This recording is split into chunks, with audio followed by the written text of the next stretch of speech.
Assalamualaikum warahmatullahi wabarakatuh. Apa kabar para siswa semua?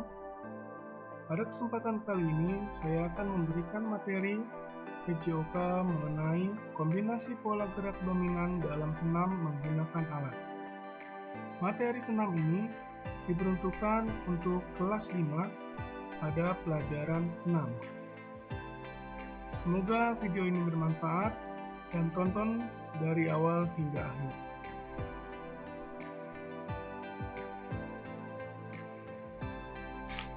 Setiap orang menginginkan tubuh yang sehat dan bugar. Salah satunya adalah dengan melakukan olahraga senam. Olahraga senam ada banyak jenisnya, tergantung pada gerakan dasar, alat yang digunakan, dan tujuan dilakukannya senam.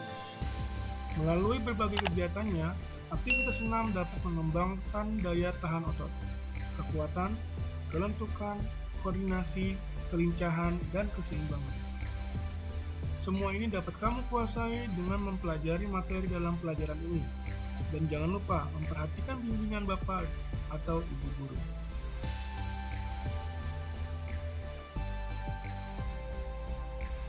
Pada materi kali ini, kalian akan mempelajari pola gerak dominan dalam senam.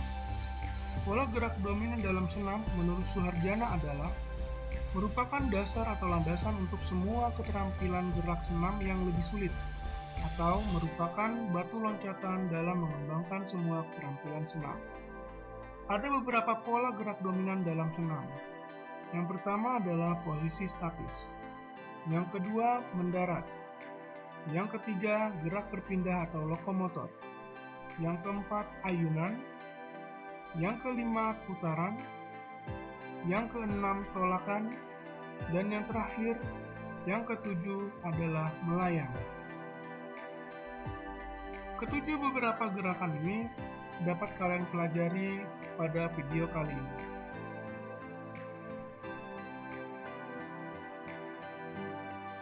Yang pertama akan kalian pelajari adalah posisi statis.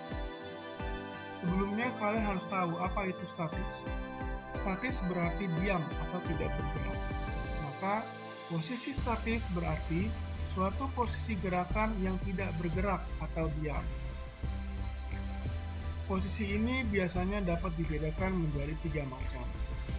Yang pertama yaitu bertumpu, yang kedua yaitu bergantung, dan yang ketiga keseimbangan.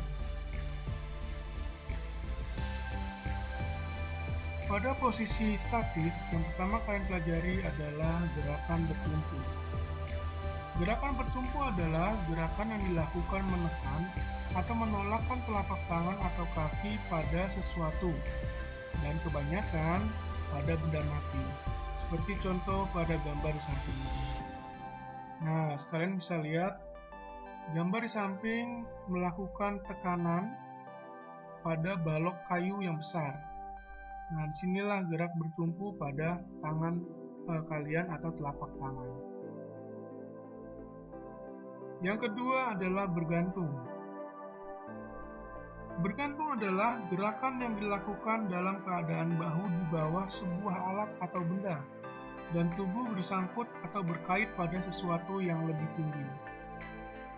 Kalian bisa saksikan gambar di samping, di mana gambar ini seorang anak sedang bergantung pada sebuah besi panjang atau besi sejajar, dan di sini kaki tidak boleh menyentuh tanah. Dan ini bisa kalian lakukan dengan menahannya selama 5-10 detik.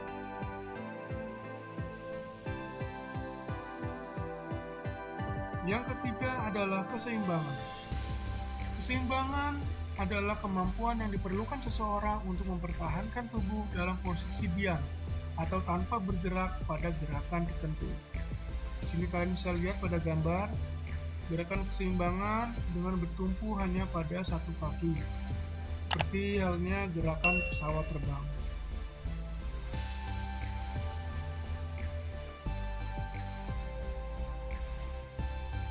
Selanjutnya yang kedua adalah gerakan dominan yang harus kalian kuasai, yaitu mendarat. Istilah mendarat diartikan secara meluas sebagai penghentian yang terkontrol, dari tubuh yang melayang pada saat turun. Mendarat dengan kaki dilakukan dengan cara kedua kaki diturunkan bersama dengan ujung kaki terlebih dahulu. Kemudian lutut ditekuk atau mengeper. Seperti yang kalian lihat pada gambar, jika kalian melakukan lompatan atau loncatan, pada saat kalian mendarat, kedua kaki harus bersama, diturunkan bersama dengan ujung kaki terlebih dahulu, kemudian lutut tekuk atau melakukan gerakan mengeper.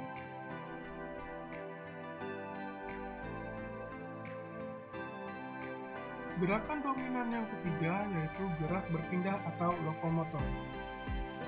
Gerak lokomotor adalah gerakan yang dilakukan menyebabkan tubuh berpindah tempat dari tempat A menuju tempat B. Seperti yang kalian bisa lihat pada gambar, di sini terdapat seorang anak sedang berlari dari tempat dia berdiri, yaitu angka nomor 1, dia berlari sampai ke garis finish, yaitu berada di bendera yang terakhir, ke bendera finish. Di sini terjadi perpindahan tempat, makanya di sini disebut dengan gerak lokomotor. Gerak dominan yang keempat adalah ayunan. Ayunan adalah bagian tidak terpisahkan dalam senam, sebagai keterampilan gerak yang dilakukan dalam posisi bergantung maupun bertumpu di atas alat.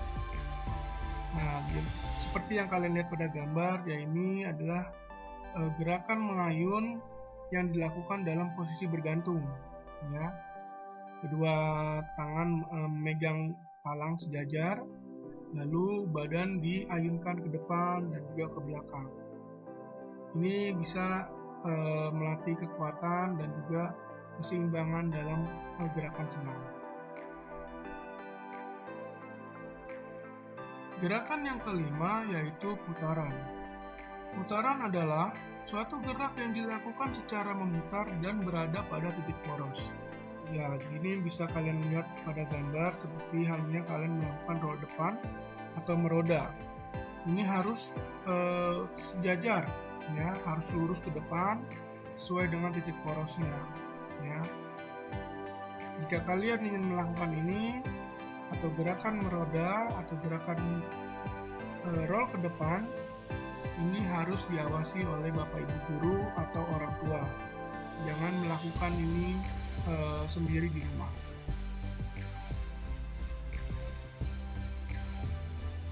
Gerakan dominan yang keenam adalah tolakan. Tolakan merupakan pola gerak dominan yang menghasilkan perpindahan tubuh secara cepat, seperti menolak dengan kedua kaki. Bisa kita lihat pada gambar.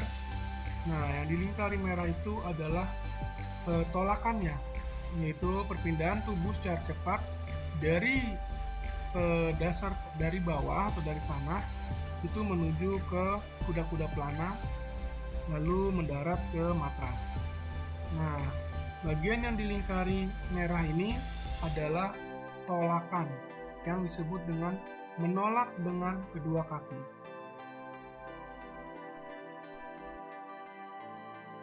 Gerakan dominan yang ketujuh atau yang terakhir adalah melayang.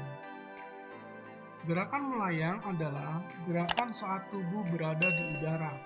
Saat melakukan gerakan melayang, tubuh terbebas dari kontak dengan alat atau permukaan tanah. Bisa kalian lihat pada gambar. Nah, di sini terdapat tanda yang diberi anak panah merah.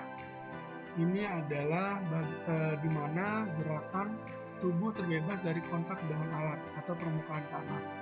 Jadi di sini kalian dalam keadaan melayang atau berada di udara.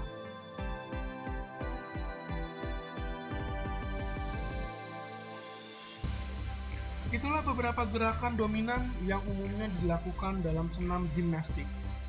Gerakan ini dapat kalian lakukan di rumah dengan menggunakan alat yang tersedia di rumah kalian. Sebelum melakukan gerakan senam, jangan lupa untuk melakukan gerakan pemanasan terlebih dahulu. Selamat mencoba di rumah masing-masing, tetap ikuti protokol kesehatan, dan jangan lupa untuk mengikuti semua panduan serta arahan dari Bapak atau Ibu guru. Terima kasih telah menyaksikan video ini, semoga bermanfaat. Dan jangan lupa klik subscribe, like, dan komen pada video ini.